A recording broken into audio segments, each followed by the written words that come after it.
بیا ای هموطن، بیا ای هموطن، تا کی وطن سازیم غریبی را. بیا تا کی تو به ما می چشی زهر جداگی را. ای چه جان خوش غریب افتادم، چون هیزمی خوش در تنور افتادم. چون هیزمی خوش دم به دم می سوزم. ای چه جان زنده به گور افتادم.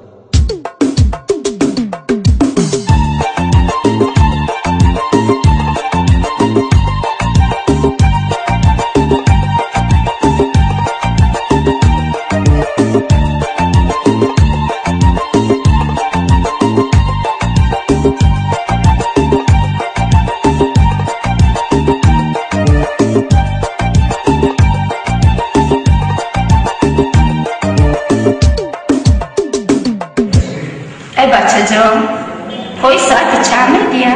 شوی بگوی کنم. از خانه برآمدم و چشمم بانمای، چشمم برهو دلکی ما پر عالمای. با گردانی کرد سوی پاییز منی کرم، ای آتای جان زگیر چشمم برآمای. با گردانی کرد سوی پاییز منی کرم، ای آتای جان زگیر چشمم برآمای. ای آتای جان زگیر چشمم برآمای. بچه من گفتم که با آتان فریم اکنان نمیآید.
بگم براتان янгашка یاد کرده چیان؟ Причем тут янгашка, дари Россия гаря янгашка, ки чуджай пари тухми пускараги боли. Бару аваю бенуше.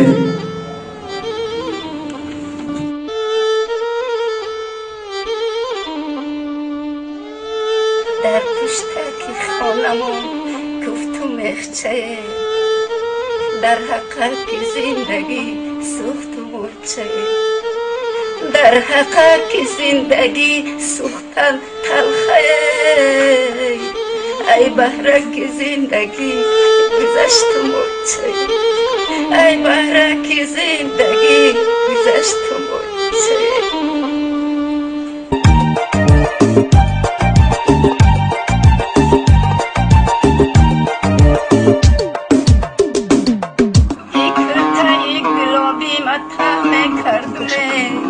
ایورکی را دوری مجاز نکردم من میدانستم یارم غریبی میره ایرهای غریبی را بند میکردم ایرهای غریبی را بند میکردم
این آتای رفتگی ما کی جاشید